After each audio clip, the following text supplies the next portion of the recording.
All right, so welcome to another edition of Hatch Global. So we have Brad Feld with us today, and I'll talk a little bit about Brad just in a minute. But just to give an introduction to Hatch itself and the other partners tonight, Seed Ventures and BYLC. Hatch is a home for hungry entrepreneurs in Asia. The vision of Hatch is to transform business culture to provide genuine opportunities for entrepreneurs on experimenting freely, acquiring knowledge, collaborating deeply, and thriving successfully as community in a creative space. We built a space that encourages budding entrepreneurs to incubate, collaborate, and accelerate. Hatch is the home for hungry entrepreneurs all over Asia. The vision is to transform the business culture for all of the entrepreneurs. So that's Hatch, and we're also got Hatch Pakistan with us today. So that's the second hub that we're opening this year. And also in Pakistan, we have Seed Ventures, a social entrepreneurship equity development organization, works to support and promote entrepreneurship across various landscapes and verticals, working extensively with micro enterprises, small and medium enterprises, startups, universities, and school children. Seed operates in structured manner for enterprise development, improvement of social economic landscapes, and financial inclusion through research, investment, and training. The third partner tonight is BYLC Ventures from Bangladesh. It was created to help passionate young founders get kickstarted with their big ideas. They do this by providing technical support to validate a product or a solution, seed funding to go faster market. They always provide to set acceleration support, including a plug and play commercial space to work from. The BYLC Ventures comes from BYLC Leadership, which has been an organization running leadership programs in Bangladesh for the last 8 years. So Brad Feld, welcome to South Asia. You're online with thousands of people today. Brad has been an early stage investor and entrepreneur since 1987, over 20 years. Prior to co-founding Foundry Group, he founded Mobius Venture and also founded Intensity Ventures, a company that helped launch and operate software companies. Brad is also the co-founder of TechStars, and he lives in Boulder, Colorado, and is nationally recognized speaker on topics of venture capital, investing, entrepreneurship, and writes widely read blogs, which I love and I read regularly. Brad is also a startup revolution and asked the VCs. Brad holds a Bachelor of Science and Master of Science degrees in Management Science from MIT, and is also an avid collector of art. And this has completed 25 marathons, and his dream is to compete in 50 states. And he's planning to do that as soon as COVID is finished, hopefully. And also, he's one of probably the go-to person in the dictionary to understand about startups, because he has many books around venture capital and startups, and really has been a guru to most of us in our growth in the venture capital world as well. So Brad, welcome to South Asia. Thanks for having me, Nathan. So Brad, since we met in Japan a year ago, and then subsequent messages to you, you still haven't made it out to Sri Lanka, and I'm hoping that you are going to make it out with your lovely wife at some point in the near future. And we look forward to hosting you here as well. I talked to a friend of mine yesterday in Sri Lanka, so at least I'm using WhatsApp to communicate. That's great. So Brad, we've got lots of questions already started coming in, but I'm just going to start off and say, you were an entrepreneur and an operator. How did you get into angel investing? I remember reading about your first 40 companies you invested in, but how did you really start, and what made you get into this? Yeah, so I sold my first company in 1993 in November. It had been a self-funded business. We had no investors. It was three partners, myself, my business partner, and my dad.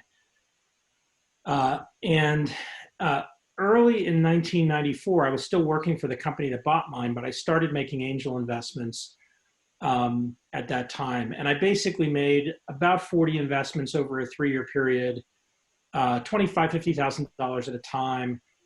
with almost all of the money that I had made from that first deal, or the sale of the first company. I didn't know anything about angel investing. And what had happened was I had been an entrepreneur. I was in my late 20s. I was in Boston. And when I sold my business, I was still working very intensely for the company that acquired my company. I was able to sort of back off a little bit from the day-to-day running of that business. And I started to meet with other entrepreneurs in Boston, where I had a very deep network. I'd gone to MIT. I knew lots of entrepreneurs in and around MIT. I was a judge for the MIT business plan competition at the time, which was called the MIT 10K competition. It's now $100K or $100,000 award for the winning company. And in that time frame, I just started meeting entrepreneurs, and sort of my name got passed around. It was in my late 20s. I had a successful business. And I was just trying to figure out how to help people. And the very first investment that I made was in a company called NetGenesis. And it was, at the time, 6 MIT undergrads. The founding company, by the time they founded the company, ended up being 4. 4 undergrads. One of them is one of my closest friends today, a guy named Rajat Bhargava. I think Raj and I have done 8 companies or so together over the years. And he was a senior in high school, about to graduate. And he and his friends dragged me in to a computer cluster at MIT. And it was the first time I'd ever seen the World Wide Web. I knew the internet quite well because we had internet, and I used internet for a long time, both at MIT when I was in school there, but then afterwards in terms of sort of online services starting to appear. But this 1994 is before the web, before the commercial internet. And I remember seeing a very early version of Mosaic running on a Sun Spark station. I think it was probably like, Mosaic 0.7 or something like that. It wasn't even a 1.0.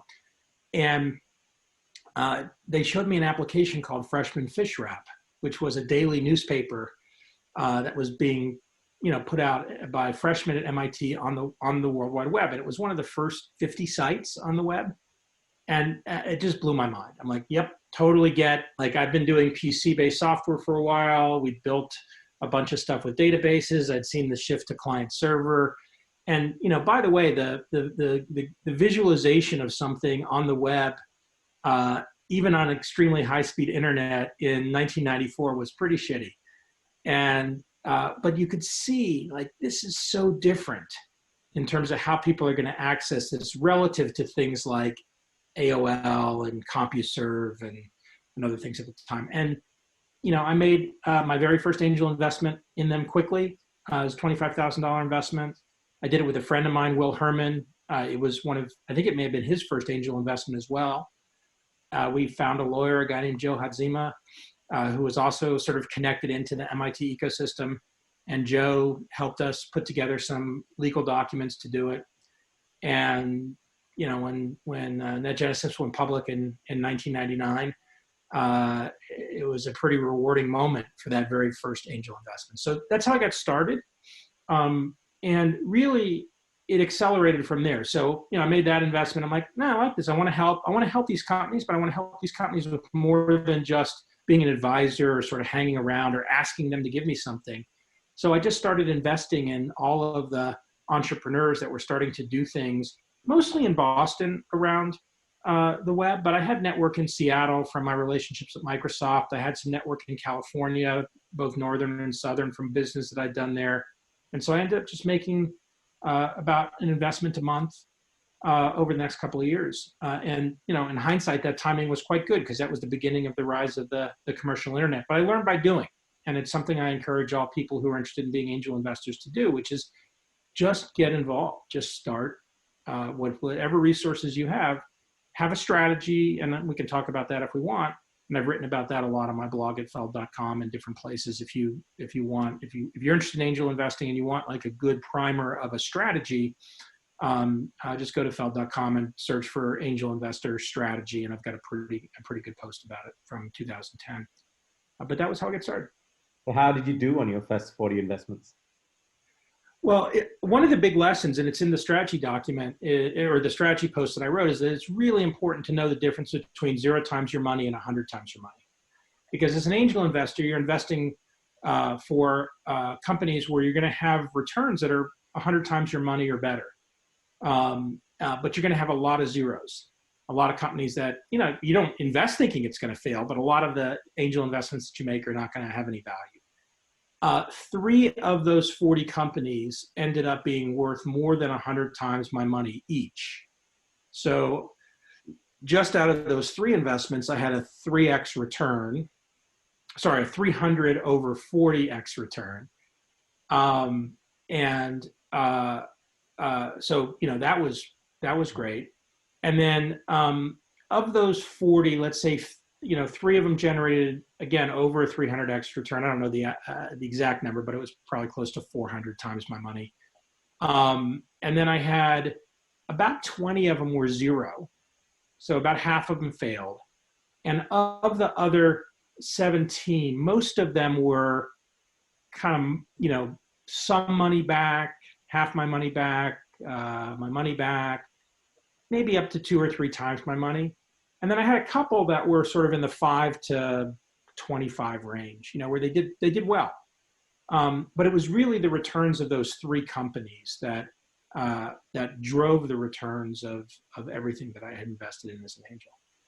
I mean, you're absolutely right. I mean, most people, when they get into angel investing, are not looking for a 2 or 3 time return, as you keep always saying.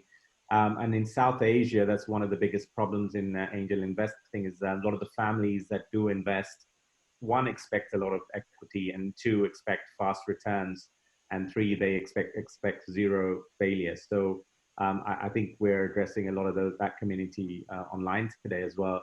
And it's refreshing to hear that 0 times 100 was, it's not worth anything, and that there is a scope of numbers. And the leading question to that is, what is the right number when you're angel investing as an individual, or what's the right number of portfolio companies that you should carry? Yeah, so a couple things.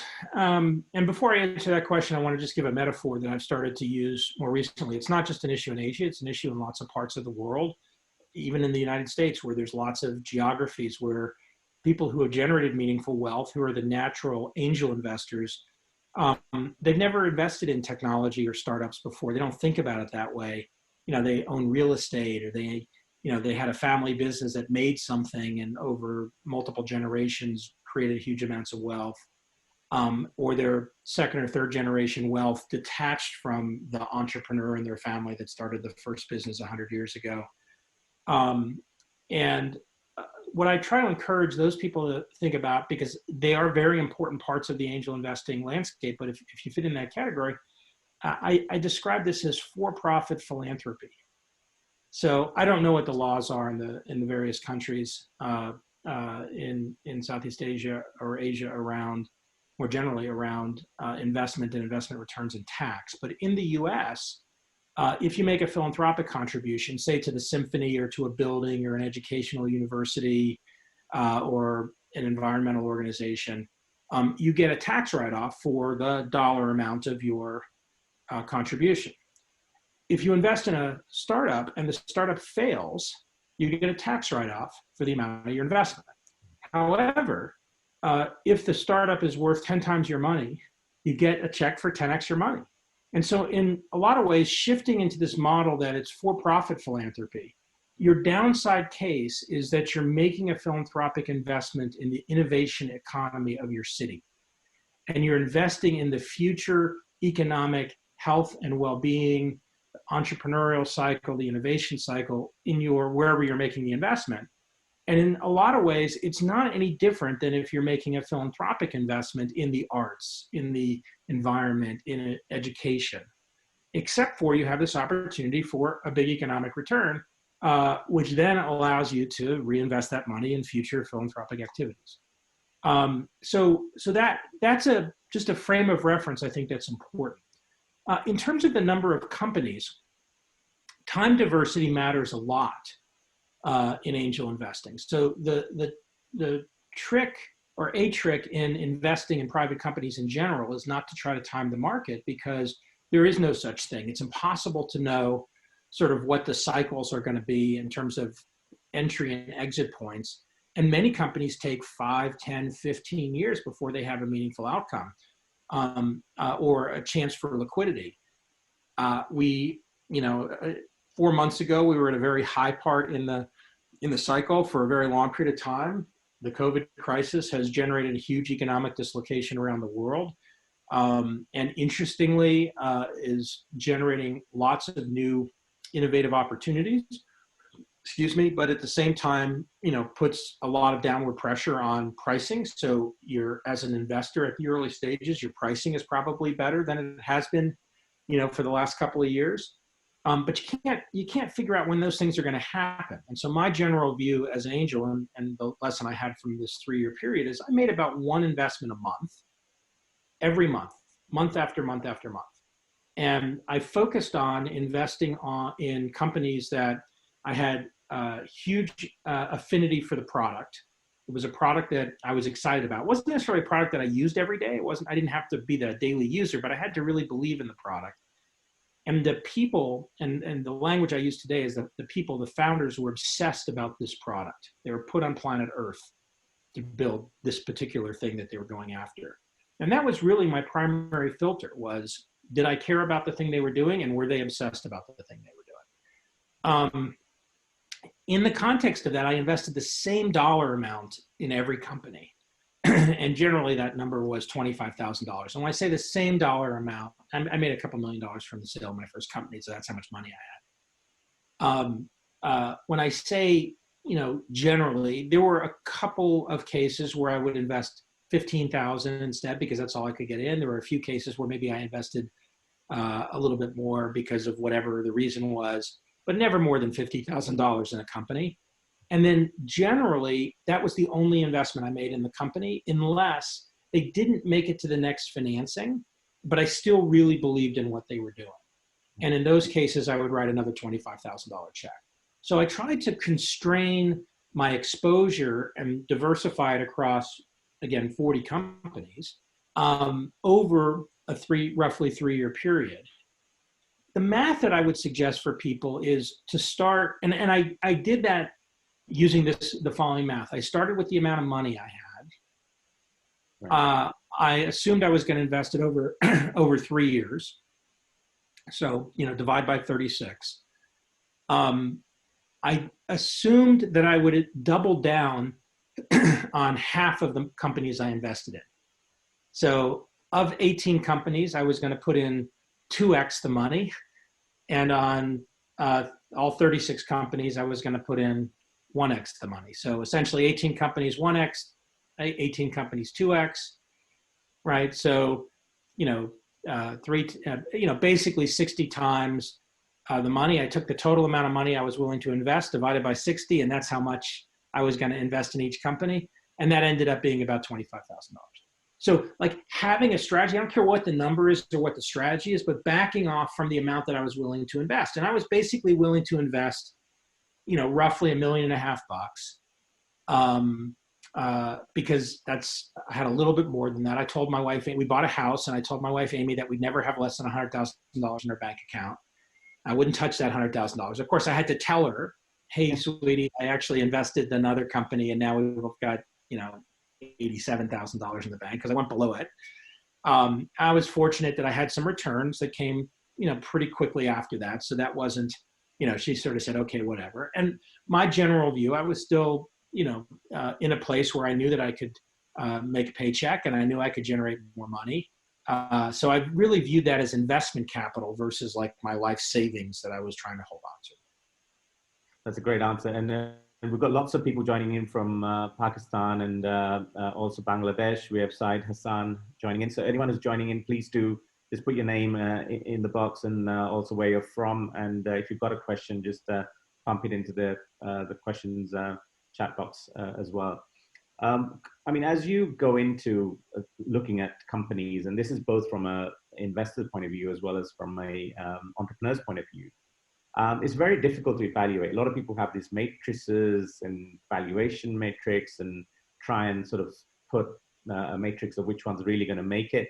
And I personally think it's all bullshit, and you can't really be able to do that. And for me, the people and product is the two things. But I know in your books you talk a lot more about other things as well. But what is your window that you look through when you're investing into a company? Yeah, I think it does matter what stage you're talking about. I think at the very early stages, I strongly agree that everything else is bullshit other than people and product. At later stages, that when a company is a real company with real revenue and with real customers and with real sort of fundamental business economics, understanding those economics, understanding where the business is going, having a point of view on the health of the business characteristics, depending on what kind of business it is. If it's a B2B SaaS business, the business financial characteristics would be very different than a marketplace business and, a consumer electronics business. But understanding that in later stages matters. At the minimum, it matters in terms of how you think about pricing the companies. But it also has to do with whether or not, it's an attractive company for you as an investor. But if we focus on the early stages, I completely agree. And our view evolved. I went from this phase that I described as an angel investor from 1996 to 2005. All of my investments went through a venture firm that ultimately was called Mobius Venture Capital. It was originally sponsored by SoftBank, and it was called SoftBank Venture Capital until 2000, when we changed our name. And in that, we created and this is the rise of the internet bubble, we created a very complex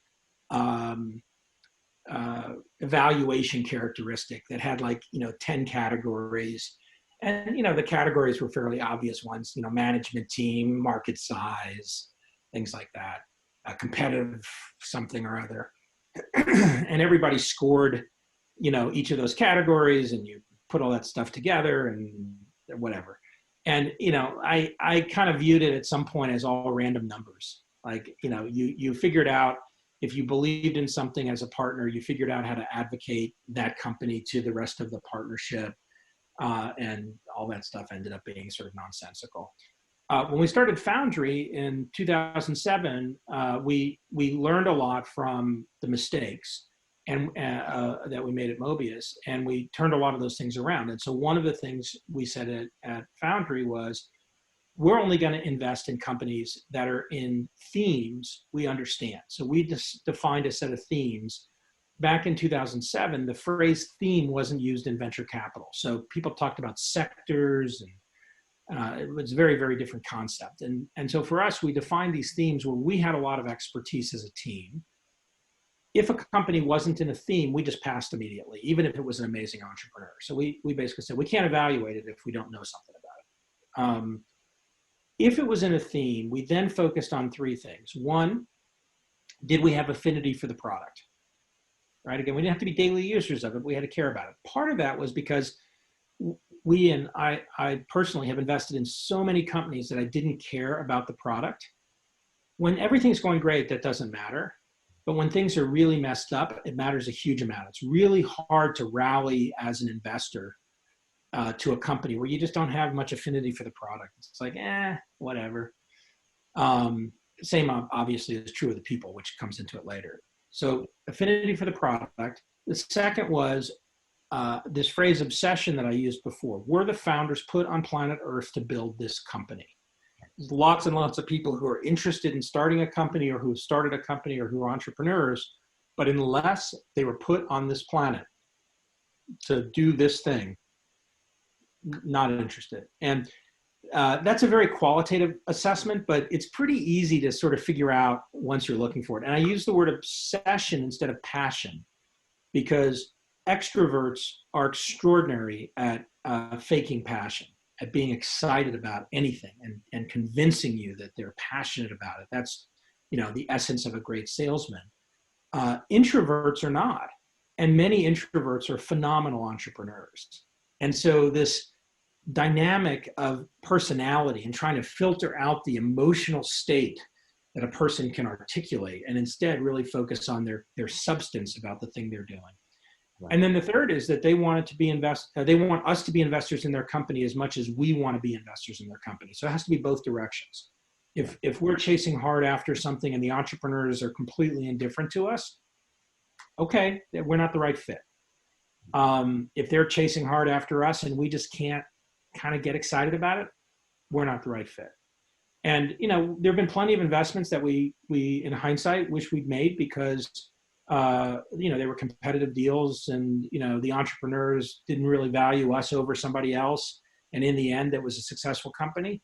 Like from an economic perspective, we wish we'd made those deals, but from a fit with what we do and what we are and how we want to engage, it's okay that we didn't do those. And, you know, there's plenty of other companies that we missed because we made bad choices about not doing it, or, you know, we thought they were going to be less successful than they were going to be. And there's plenty on the opposite side, which is that a number of our successes were companies that, you know, very few other investors had any interest in, or, you know, that at the moment that we made the investment, it was very hard to see how they were going to be successful.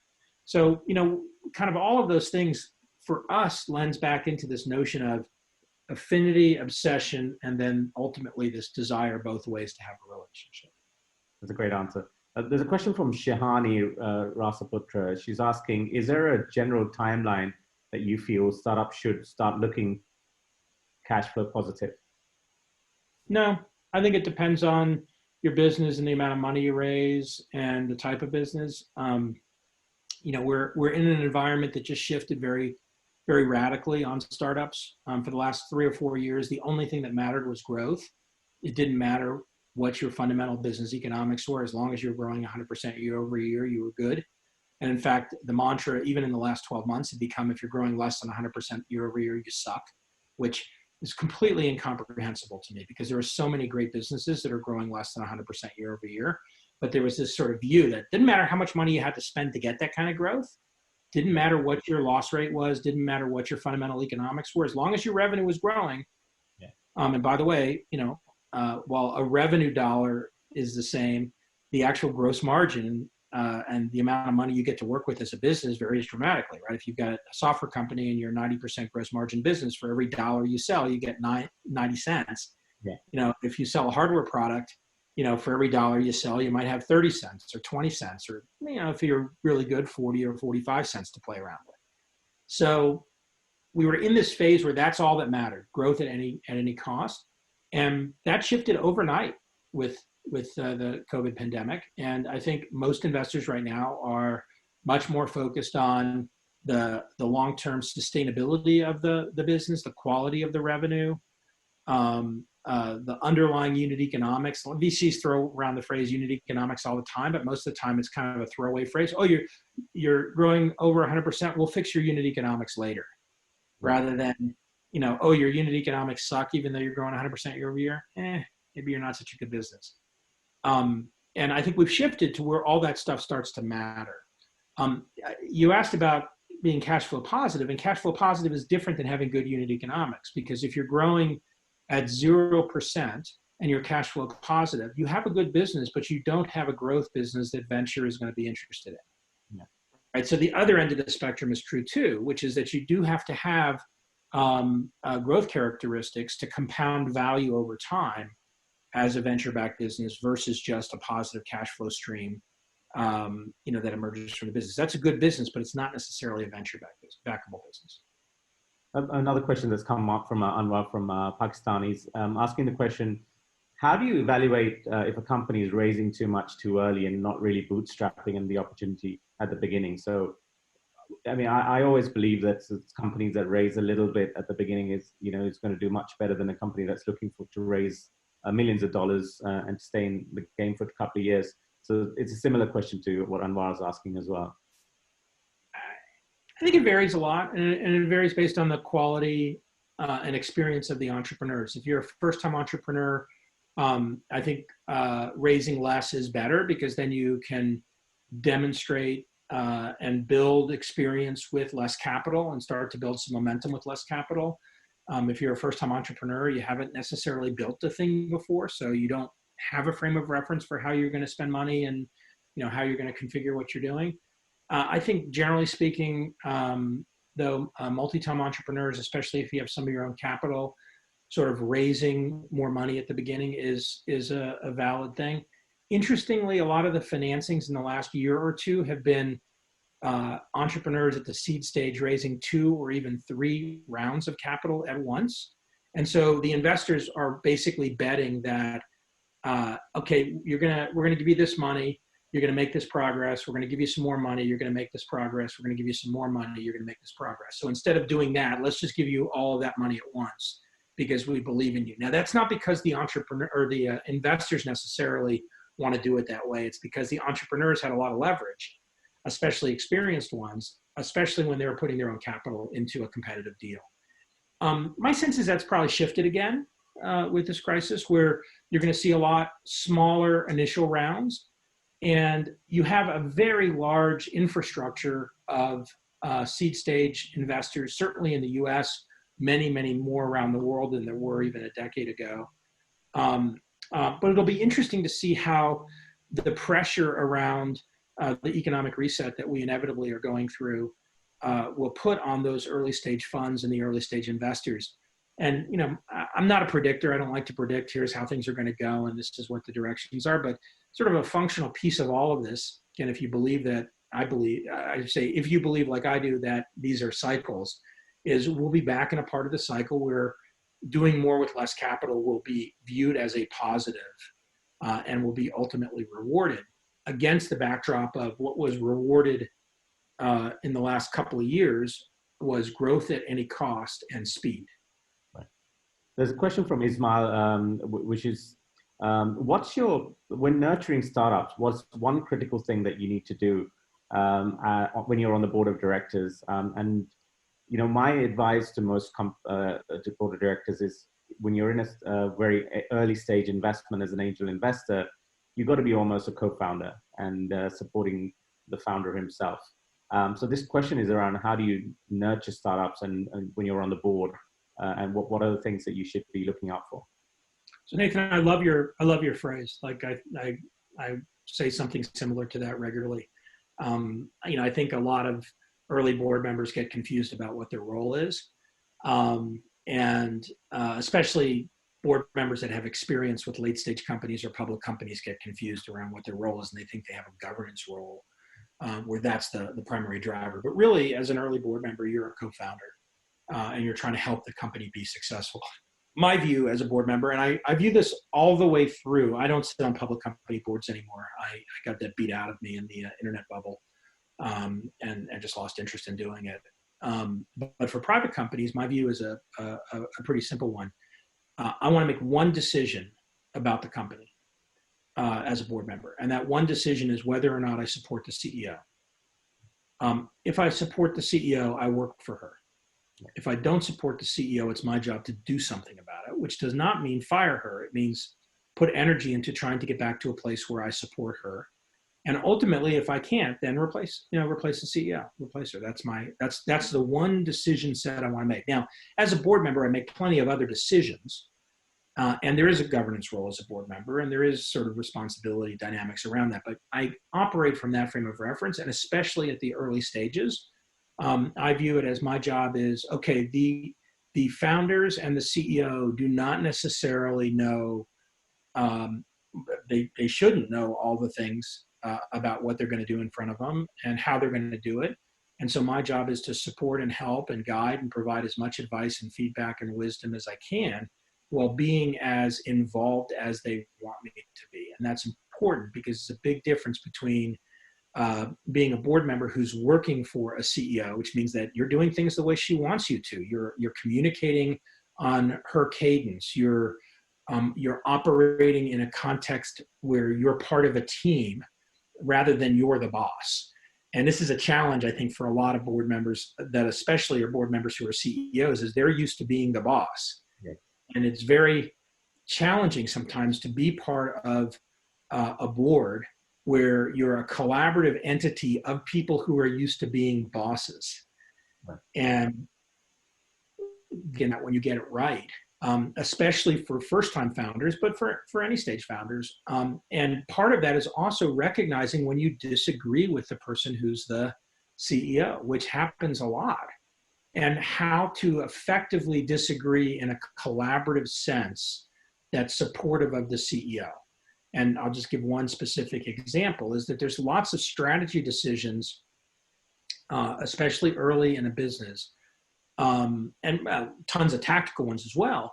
But take a sort of longer arc strategy one where I might disagree with the CEO in terms of what the CEO thinks and where she wants to go or where he wants to go. And having the discussion, having the debate, talking about it in a constructive way, but ultimately supporting what the CEO wants to do is a key part of that dynamic, versus when the CEO goes down a different path than I think is the right one. Anything that undermines the CEO is bad. Also sort of carrying around this, well, okay, try that. I'll wait till you fail and then I'll tell you I told you so, right? That's not helpful at all. So just sort of changing that mindset. Again, I'm focused on very early stage companies, but trying to be a participant, but at the same time still be an effective leader as a board member. It's hard, but when you do it well, and when when multiple people around the board table do it well, some amazing stuff happens.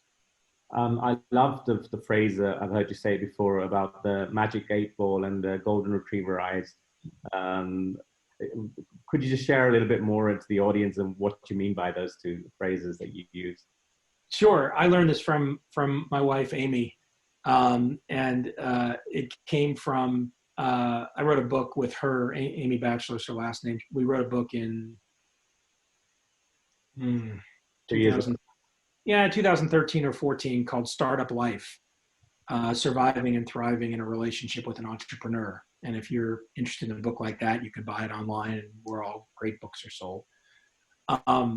And in sort of our relationship, which started in 1990, I had a lot of challenges for the first decade, as I was an obsessed entrepreneur who was traveling all over the place all the time and working incredible amounts of hours, and really in some ways not prioritizing myself and my health over other things, and certainly not prioritizing our relationship over many other things. Even though I would say she was the most important thing in the world to me and the most important person, I would still behave in a way that didn't demonstrate or reinforce that. One of the things that happened over and over again is something I call the 3% rule, which is, in our relationship, I only really care about 3% of the things. I'm not a materialistic person. Amy likes to say I have a very challenged relationship with the physical world. If left to my own devices, which I am more or less now that I'm, sheltering at home, I wear my pajamas every day, right? I hope you can't really see. There we go. I just don't care that much about physical appearances, and I don't care that much about stuff. I'm fortunate. I have a very comfortable house, and she cares about some of those things, and she's got incredible sort of design affect, and so there's that stuff that she cares. But 3% I care about, and an example of the 3% is I love to run, and after I run, I don't want to go take a shower because I actually like to just lay around for a while because I'm a sweaty guy, and so it takes me a long time to cool down after a run. And I like to just sort of lay on the couch after a run, read a book or chill out, or even fall asleep and take a nap if I go for a 2 or 3 hour run. And so I wanted a couch I could lay down on that was totally fine if I lay down after I took a run, before I took a shower. Just as an example of the 3%. So, however, Amy asks me all the time what my opinion on things are. What do you think of this? What do you think of that? What do you want for lunch? Where do you want to go to dinner? Do you like this chair or that chair? Do you like, do you need anything from the grocery store? All kinds of things that sort of are in the everyday life that I just don't care about. And I don't have a strong opinion on, which thing or what thing. And here's where Magic 8-Ball comes in first. Magic 8-Ball, for those of you who remember this thing that you shake, it's, that 8-ball looking thing with a little window at the top, and it randomly has a little hexagonal thing that rotates around and gives you answers, that are basically yes, no, maybe. But there's a bunch of clever versions of it. And what I've learned is that it's important to give Amy an answer. It doesn't matter what the answer is, because she's going to ignore the answer. She's going to do what she wants, but she wants an answer from me. You know, do you want anything from the store? You know what? Let's get some broccoli this week. I don't want broccoli. Okay. Right? I don't actually care one way or the other, but to say, get whatever you want, I don't care. That's not actually terribly helpful. You know, do you like this chair or that chair? I like that chair. Do I give a shit which chair? No, don't give a shit at all. But at least I'm giving an answer. That's piece one. And then piece two is golden retriever eyes, which is to answer with the same eyes that your golden retrievers give you when they're waiting for something from you, usually food. But that sort of loving look, that soft, wonderful, loving, fully attentive look. And, you know, there's a big difference between saying, you know, do you want this chair or that chair? I don't really care. Do you want this chair or that chair? I want the red chair. Do you want this chair or that chair? You know what? The red chair looks really good. And just, you know, not in a fake way, just in sort of a, you know, the metaphor of engaging. And so we joke about it all the time. Like, you know, when I'm on my computer and she says, what do you want for lunch? And I say, I don't care. You know, she says, hey, golden retriever eyes. And I'm like, oh, what do I want for lunch? I don't know, peanut butter sandwich, right? And it's just, it's kind of come out of your thing and pay attention to me and be in a relationship with me in the moment. There's a meta of all of that, right? That was a little long-winded sort of in the example, but you get the sense of it. The meta is that when you're with someone, whether it's your significant other, your kids, your business partners, a customer, an investor, somebody that you're meeting for the first time, be present. Be really with them. And it's been interesting in the last, 30, 45 days as we're now sheltering in place and sort of locked in our homes, the difference in people's level of attention in a virtual space. There's a lot of situations where people are in a virtual space and they're not paying much attention. They're doing their email or they're, distracted by something else, which is totally fine. If they're not interested in what they're doing. But if you're doing something, like being fully engaged makes such a difference. And it's hard to hide from that. And even in person, I think when we get back to being in person, our engagement dynamics will feel different. Because look, when you're with someone, you're with someone. And when you're not with someone and you're doing your own thing, you're doing your own thing. If you can be really fully present, whatever that is, it's so much more rewarding. I have the same problem with my wife choosing saris. Which one do you prefer? Now I've just decided either one's going to be the wrong answer, so I just choose one. just random 8-ball answer, right? Doesn't matter. Just give an answer. Just moving on to COVID. And I know that you were working, just reading a blog about Energize Colorado. And you also said there are 3 main areas of COVID that's an interwoven issue. One is health, the second is financial, and third is mental health. And I completely agree with all 3 of them. So the 2 questions are, how should private organizations get involved in COVID and support the government? And secondly, how do you sort of go through the health, financial, mental health piece of it? You've seen a lot of it in Colorado, I'm sure. Yeah, I've taken the approach that certainly, and I've focused most of my energy around this in Colorado. I'm involved in a couple of technology-related initiatives that are broader based than just the state of Colorado, mostly U.S. based, but could be global if you want to think about them that way. But the vast majority of my energy around this is in Colorado. I believe that the private sector and the entrepreneurial sector especially has a key, I was going to use the word responsibility. I don't like that word. I don't think that's the right word. Opportunity, a key opportunity to make a huge positive impact from the bottom up. It's the whole view of my philosophy around startup communities and the idea that things aren't top-down directed. It's not a hierarchical solve to a problem. It's a very broadly distributed network solution that really comes and emerges from the bottom up. And in the context of that, when I think about Colorado as an example, there are enormous number of Coloradans in the private sector who want to help. And they're willing to volunteer their time. They're not opportunistic. There's no economic dynamics. They're not making any money from it.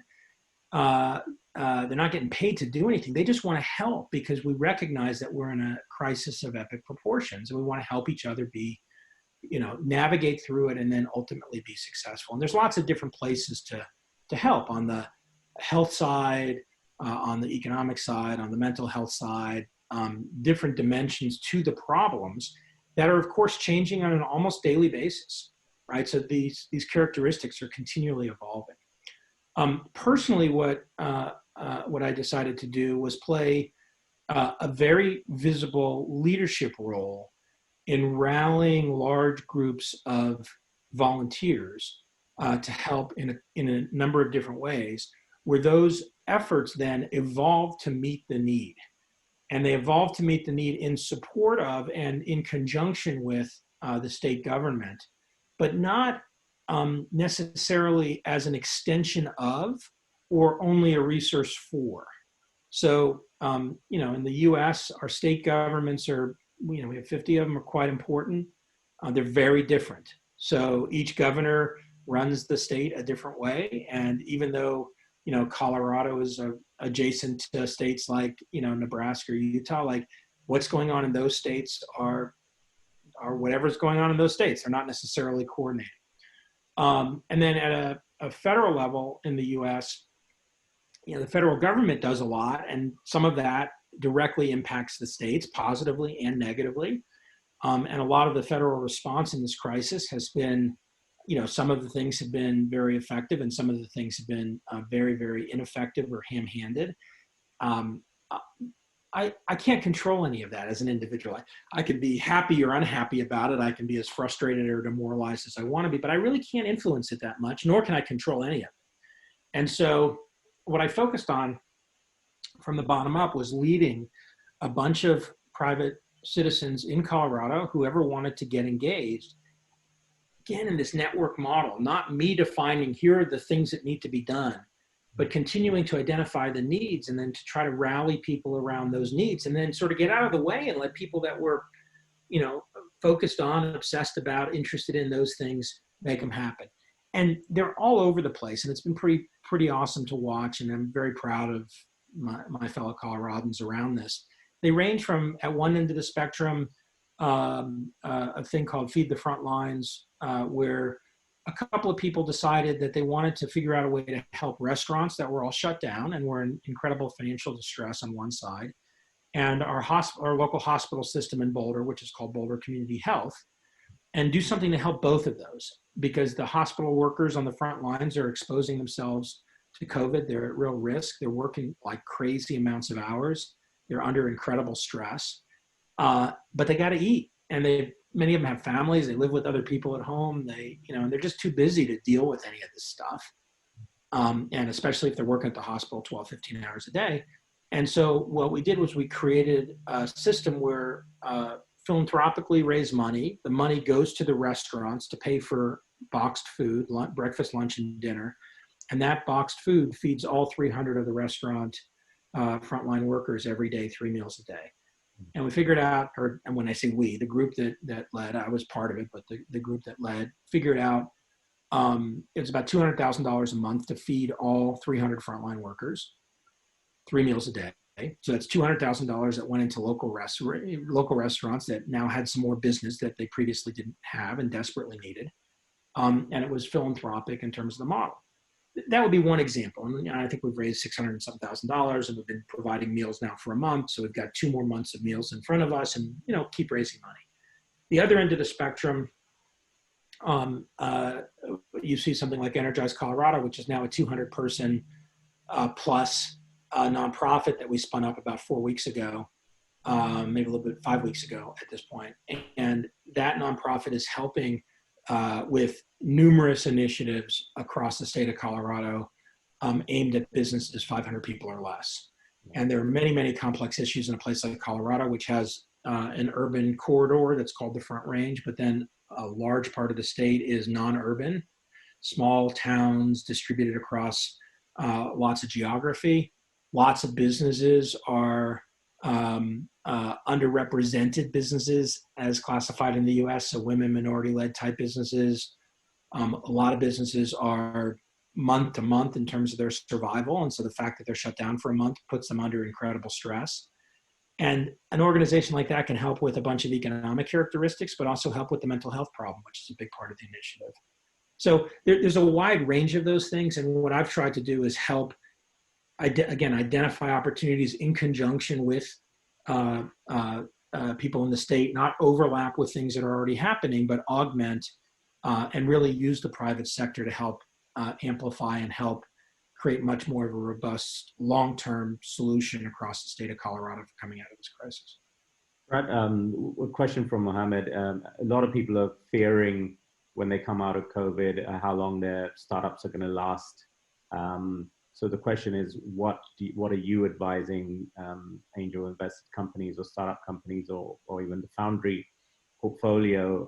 What are you advising? I mean, I remember a statement you made, people carry around fear and an unnamed action that will happen as a result of action they take. So people are scared in this current moment. And what's the advice you're rolling out to these companies? Well, the most important thing that I'd start with is it's really critical to feel whatever your feelings are. So rather than suppress them, avoid them, be ashamed of them, be embarrassed by them, try to deny them, just allow yourself to feel your feelings. This is part of the conversation earlier of being present. And it is totally logical and comfortable, and comfortable is not the right word, but relevant to feel emotions like fear. And when you feel the emotions as an entrepreneur, especially, but also as a human in whatever context you're feeling fear, I think it's useful to keep pressing a layer deeper. Like, what are you afraid of? Make it tangible. In the context of a pandemic like this, I'll use myself, right? I'm afraid of getting sick, and I'm afraid of dying. Now, some level, I think as a human being, unless you've really come to terms with mortality, there's some element of fear of death that drives many of the things that we do as people. But especially in a situation like this, where it's a real crisis and people around us are actually dying from this disease, like that's the thing to be fearful of. Being fearful of broad-based economic devastation. Forget about just your business, but your community, your city, your country, people around you. The type of life style that we're currently used to, or we have been used to up until a couple of months ago. Or if you're a person who has been working as hard as they can to get to the next level of your own lifestyle, that all of a sudden that seems like it might have just extended or might become unachievable because of fear. Like I put these out there as preambles to just the business fear, because it's not just business fear. There's a whole bunch of other things that are tangled up here. Hopefully you have someone to talk to about it, a partner, a life partner, a business partner, a parent, a friend, groups of friends, peers, other business people, other entrepreneurs. But try to start by allowing yourself to feel whatever the emotions are, fear being one of them, but not the only one, and explore and sort of go a little deeper. I had a tough night last night. My dog, I have a 13-year-old dog named Brooks, and yesterday afternoon, he had a seizure.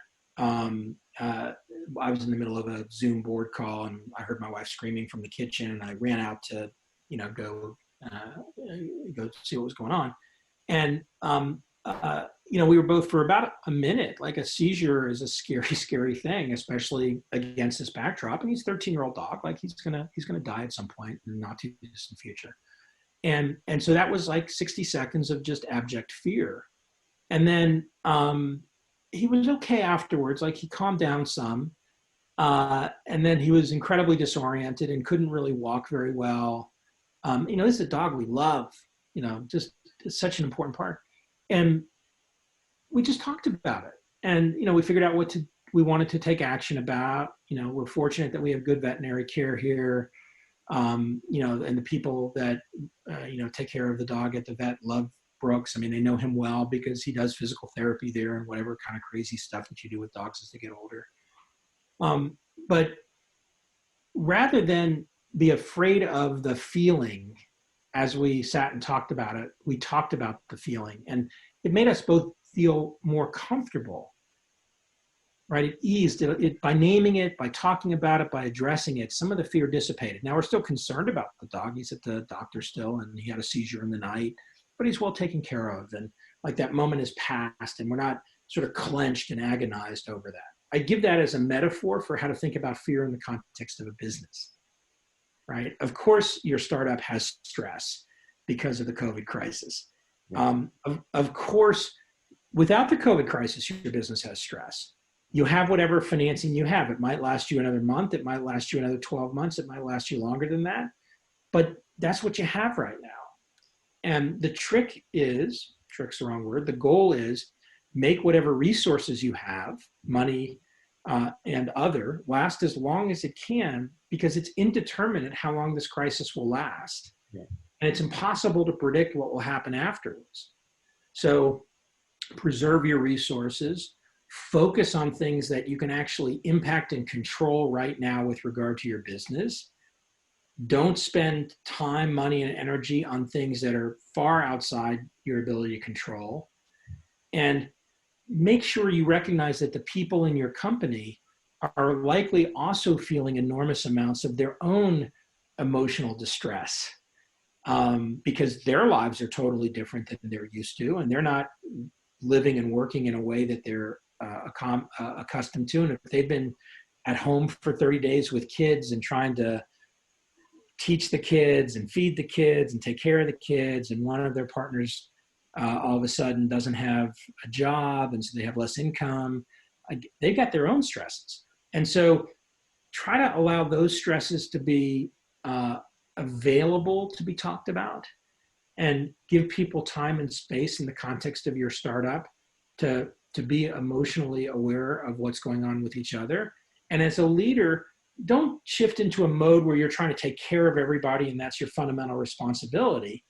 But in some ways, it's almost the side of that, which is if you allow people to be emotionally vulnerable and you model that yourself, and you're emotionally vulnerable for all the things that are going on, in a lot of ways, the stresses and the pressures alleviate some. Yeah. And don't go away. And the fundamental challenges don't go away, but the internal turmoil does. Last comment I'll say on this. I'm in my mid-50s, and I continue to work hard on learning and understanding myself as I get older. One of the things I'm aware of is that, and that I know well, is that I need to give myself space or I will burn out. And one of the things I do, and I've done for a while now, is take what I call a digital Sabbath, which is I do no email and no meetings from Friday night to Sunday morning. I'm online, I read stuff, and I read on my Kindle and things like that, but I just sort of disconnect from most everything. I also take a week of vacation every quarter and just disconnect and give myself time and space with Amy to just read and be and not worry about work. And after yesterday, like one of the things that I triggered, I have a week scheduled in a couple of weeks to take a week off. And it just reinforced it after I was, as I went to bed last night feeling pretty burnt out, pretty fried, tired, and very anxious about my dog. I'm like, I need to make sure I take that week. Like there's, even though there's a lot going on, I need that time and space for myself. And so I'll just sort of end with take care of yourself in that, especially as you're worrying about and giving of yourself to others, whether it's just for your business or for your community or even broader. We've got 5 minutes left, so just a couple of final questions from you. What do you think with all of the COVID and globally looking at the impacts, etc., what business models are coming out there? What do you think is going to change in terms of, you look at Airbnb as a business or Uber as a business, and they were great companies that are growing at a particular pace. or even WeWorks is another one. And everything is suddenly going to be very different in all of those businesses. So what do you see as the emerging industries coming out of this, other than mask making and COVID test making industries?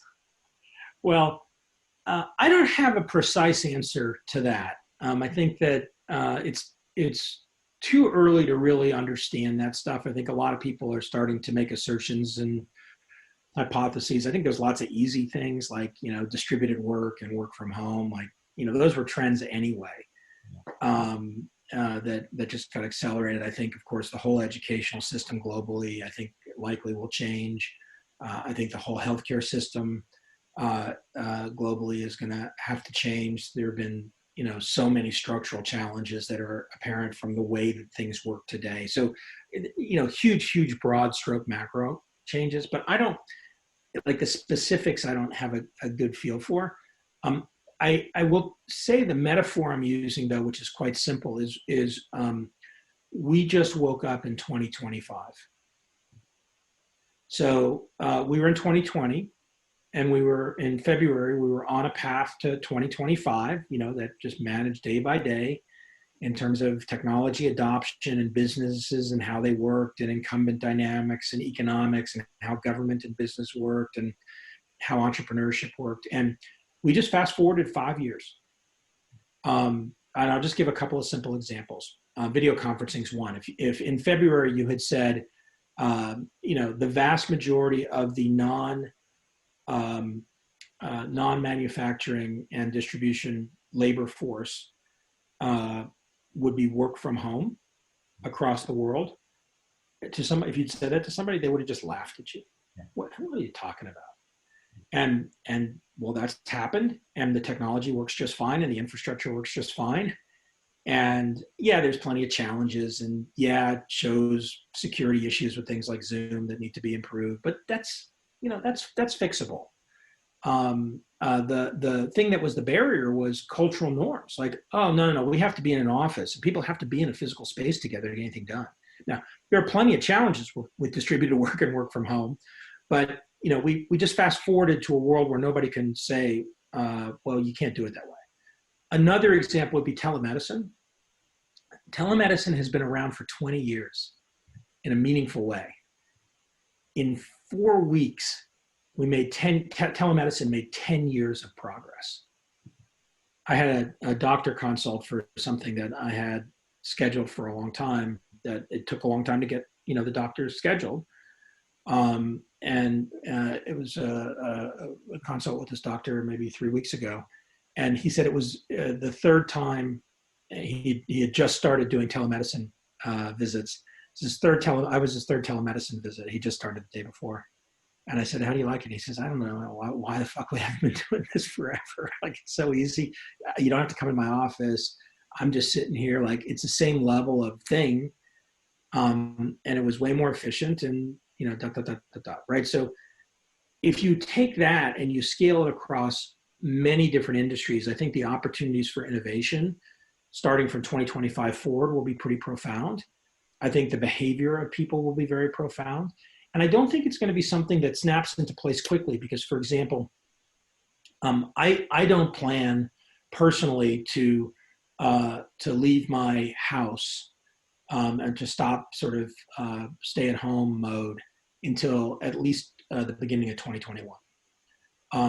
I don't feel that it's necessary. I have the luxury of being able to do it. But if you said to me that I had to go out and, start working in an office in 2 weeks, I'd say, I don't feel safe. I don't feel comfortable with that. And there are some people that badly want to go to the office. And so I think understanding how to build a sort of entrepreneurial context and businesses that support both modalities is going to generate a lot of opportunities. And then the last comment I'd make on this is, the really significant, in my experience, the really significant shifts in the way that people do things have a lag from a shock. So that it doesn't happen immediately in the shock, it happens after. So if I look at the internet bubble and the number of businesses that we thought were going to work, that then all failed in the internet bubble. The vast majority of those companies became successful companies 10 years later. And a few of the companies that were in that period of time where there was a shock became the leaders of that. Yeah. But many, many companies were, the companies in that bubble period failed, but the fundamental ideas behind the companies emerged 5-10 years later and then became significant businesses. So I think that, if you think about, we've woken up in 2025, part of what's happening this time is we actually advance the clock the 5 years that it often takes, because a lot of the underlying wiring was already there. And so I have a premise that the opportunity will come faster for entrepreneurs this time around, especially given the global nature of entrepreneurship and the global nature of investing in startups, which certainly in 2000, 2001 was not the case. So the final question before we end the day, Hansi has asked a question which is related to my question as well. What are you reading at the moment? And just to add on to that, you got 2 new books coming out, The Startup Community Way at the end of June, I think. And also you're writing #GiveFirst, which is going to be launched next year. So you can answer both together if you can. Sure. So this has been a challenging time for me with reading. Amy and I read. One of our favorite things to do is lay on the couch next to each other and read. I read a couple books a week. I usually read about 100 books a year. And I read a pretty wide variety. I have had no energy to read at the end of the day since this started. The only real reading I've done has been on the weekends. We've ended up sitting, sort of brain dead at the end of the day. I try to go for a run at the end of the day, and then, 7 o'clock, 7:30, we end up watching TV. We went back and watched, we watched new stuff we haven't seen before. We never were able to get into Breaking Bad for some reason. We never got past the 3rd episode. We tried, and twice we got stuck on the episode where the guy is downstairs locked to post with the bicycle chain. Just never got past it. I said to Amy about 10 days ago, I said, fuck it, let's just try it again. And let's just do the whole 1st season. And if at the end of the 1st season we can't hang in there with it, we'll stop. And we're almost at the end of season 2. I mean, we're deep into it now.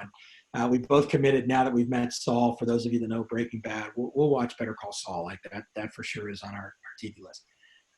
So there's been a fair amount of that in my life versus reading. The book I'm reading right now is a book called The Great Pandemic. It was written about 5 years ago. It just sort of resurged on the New York Times bestseller list. And it's a long, long book about the 1918 pandemic, but also has a nice lead up. I'm probably about 20% of the way in. I'm still reading about the creation of modern medicine in the late 1800s. It started with a sort of history that showed the emergence of the germ theory of medicine, which is quite shocking, like to think of the time frame that we're dealing with and the kind of information. The book I read immediately before that is a book I'd recommend for everybody, which is called The End of October. It just came out. It's a well-known fiction writer, and it's fiction about a global pandemic. And he had to have the book finished in about February to have it come out as a trade paperback in April, just in terms of, or a trade fiction book in April, just based on how publishing works. So he really had finished the book before the pandemic started. Right. And it is spectacular, like extremely well researched, extremely well written, very fast paced because it's fiction, powerful characters, but it's a very dystopic view of the ending. So it's not the Hollywood ending to the story, it's the everything goes wrong ending to the story. And I'll come back to fear. Like, I think it's actually quite helpful to lean into your fears in these moments.